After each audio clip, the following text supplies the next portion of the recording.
शहबाज शरीफ परवेज मुशर्रफ के वजीर आजम बनने को भी तैयार थे। अपोजिशन इत्तेहाद के सरबराह महमूद अचकजई का इंकिशाफ। कहा, परवेज मुशर्रफ दौर में नवाज शरीफ ने हिम्मत करके शहबाज शरीफ को वजीर आजम बनने से रोका था, मगर अब नवाज शरीफ भी पीछे हट गए हैं। कहा, पाकिस्तान जिन हालात से गुजर रहा है वो सबको पता है। गैर आईनी गैर जमहूरी हुक्मरानों को इसकी कोई खबर और फिक्र नहीं।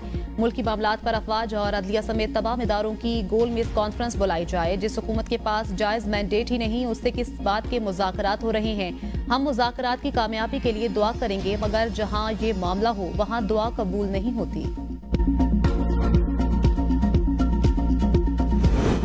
सीनियर सूबाई वजीर पंजाब मरियम औरंगजेब का महमूद अचकजई के बयान पर रद्द-ए-अमल। कहा, महमूद अचकजई काबिल एहतराम सियासतदान हैं, ऐसी गुफ्तगू की तवक्को नहीं थी। महमूद अचकजई गवाह हैं। शहबाज शरीफ ने हर बार नवाज शरीफ से बेवफाई करने से इनकार किया। शहबाज शरीफ ने 3 बार वज़ारत-ए-उज़्मा की पेशकश ठुकराई। बड़े भाई से बेवफाई नहीं की। शहबाज शरीफ अपने बड़े भाई के साथ हर तूफान में डटकर खड़े रहे।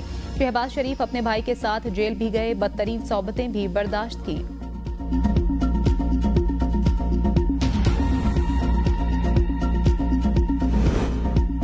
फितना अल खारिज का मुकम्मल सफाया करने का वक्त आ गया। दुश्मन घात लगाकर बैठा है। चंद रोज पहले सरहद पार से हमला हुआ, जिसका मुंह तोड़ जवाब दिया गया। वजीर आजम शहबाज शरीफ कहते हैं, यहाँ भी दुश्मन के घुसपैठिए मौजूद हैं। खास तौर पर खैबर पख्तूनख्वा के बाज़ इलाकों में बलूचिस्तान में पाकिस्तान के खिलाफ जो साजिशें बुनी जा रही हैं, उनमें खारजी हाथ है। हमें अच्छी तरह इल्म है कि इन मुल्कों से उन्हें मदद मिल रही है।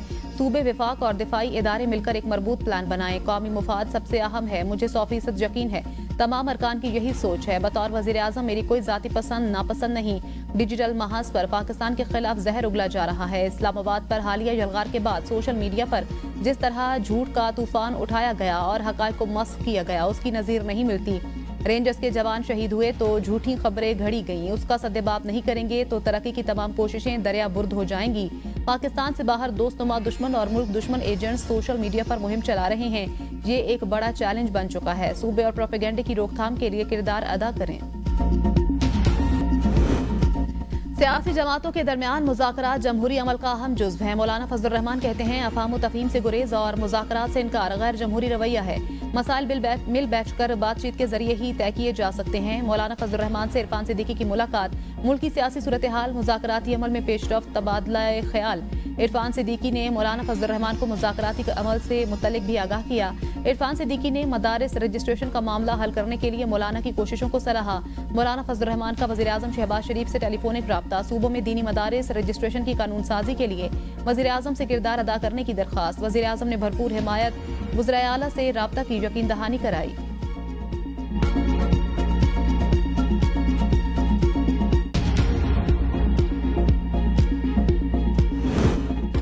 तहरीक इंसाफ वालों का माइंड बदला है। तहरीरी मुतालबात पेश करेंगे तो बात आगे चलेगी। इरफान सिद्दीकी कहते हैं, पीटीआई रहनुमाओं की 1-2 दिन में बानी से मुलाकात करा देंगे। हम रास्ता निकालने के लिए हर मुमकिन कोशिश करेंगे।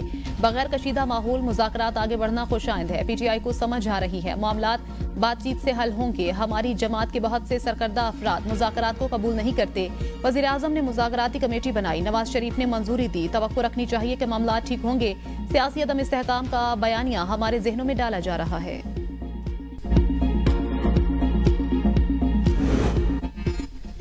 हुकूमत बानी पीटीआई के बाहर आने की सूरत में कुछ जमानतें चाहती है। शेर अफजल मरवत कहते हैं, 6 जनवरी का फैसला मुज़ाकराती अमल पर असरअंदाज नहीं होना चाहिए। हालिया जमानतों का ताल्लुक मुज़ाकराती अमल से नहीं नजर आ रहा है। बानी पीटीआई और दीगर कैदियों की रिहाई करीब है। बानी पीटीआई के बाहर आने से एहतजाज की ताकत 10 गुना बढ़ जाएगी। मुज़ाकराती कमेटी मोहतात है कि बानी के मिजाज के मनाफी कोई काम सरजद ना हो। कोशिश है कोई नाखुशगवार वाकया सरजद ना हो। कमेटी ने तस्दीक की कि कोई भी फर्द तहरीरी मुतालबात देने पर तैयार था। ना अरकान चाहते हैं तहरीरी मुतालबात पर पहले बानी से मुशावरत हो। पीटीआई की अमरीका में तंजीम अपने तौर पर काम करती है। पीटीआई वाले यू टर्न के माहिर, मुज़ाकरात होना खुश आइंद बात है। मुज़ाकरात बारे मुझे बहुत खदशात हैं। गवर्नर खैबर पख्तूनख्वा फैसल करीम कुंडी कहते हैं कि पीटीआई वालों को एनआरओ नहीं मिलेगा। पीटीआई वालों के केसों का फैसला अदालतों ने करना है। पार्लियामेंट ही बेहतरीन फोरम है। सड़कों पर मसले हल नहीं होते। सिंध असम्बली के इजलास में अपोजिशन अरकान का शोर शराबा। इंटर बोर्ड नताइज के मामले पर एमक्यूएम अरकान का एहतजाज, शदीद नारेबाजी। एमक्यूएम अरकान की जानिब से पॉइंट ऑफ ऑर्डर पर बात करने की कोशिश पर डिप्टी स्पीकर सिंध असम्बली का कहना था, आपका रवैया बता रहा है कि आप क्या चाहते हैं। मैंने वक्फा सवालात और जवाबात का ऐलान कर दिया है, पॉइंट ऑफ ऑर्डर पर बात करने से इनकार नहीं कर रहा। अपोजिशन लीडर अली खुर्शीदी कहते हैं, असम्बली एजेंडे में अपोजिशन के सवालों को हुकूमत ने रोक डाला। इंटर बोर्ड में नताइज आपके सामने हैं। कराची के बच्चों के साथ नाइंसाफी की गई। एमक्यूएम अरकान को कराची के मसले पर बात नहीं करने दी गई। जमात इस्लामी और सुन्नी इत्तेहाद ने हुकूमत की बी टीम होने का सबूत दिया।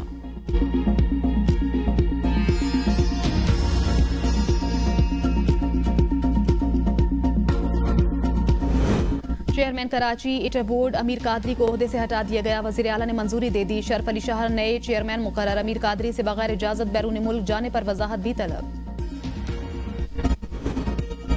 अशियाए खुरनोश और जरूरी सामान का पहला काफिला आज पाराचनार रवाना होगा। पाराचनार जाने वाले काफिले की हिफाजत पुलिस करेगी। मुआवनत के लिए दीगर सिक्योरिटी इदारे मौजूद होंगे। कुरम में अमन कायम करने की जानिब अहम कदम। मकामी अफराद, कबायली और सियासी क़यादत पर मुश्तमिल अमन कमेटियां कायम। अमन कमेटियों में तमाम मसाले के अफराद शामिल। अमन मुआहदे के बावजूद सड़कें न खुल सकी। मुजाहिरीन का धरना जारी। अशिया, खुराक और अद्वियात की किल्लत के बायस अवामी मुश्किलात बरकरार। मुशीर इत्तलात खैबर पख्तूनख्वा बैरिस्टर सैफ कहते हैं, अमन मुआहदे के बाद धरनों का अब कोई जवाब नहीं रहा। मुआहदे के मुताबिक असलहा जमा करने के लिए फरीकैन 15 दिनों में मरबूत लाएअमल देंगे। जो भी फरीक लश्कर कशी करेगा उसको दहशतगर्द समझकर कार्रवाई की जाएगी।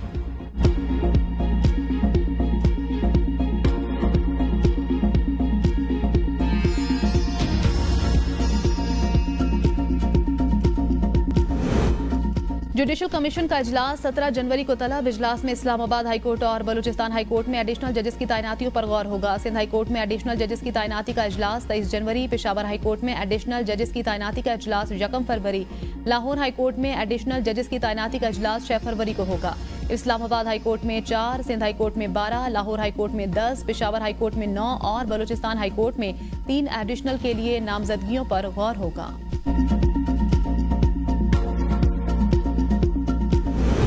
पीटीआई कारकुनों को रिलीफ मिल गया। 26 नवंबर एहतजाज पर दर्ज 13 मुकदमात में 250 मुल्जिमान की जमानतें मंजूर। इंसदाद दहशतगर्दी अदालत इस्लामाबाद ने मुल्जिमान को 5-5 हजार रुपए मचलकों पर रिहाई का हुक्म दे दिया।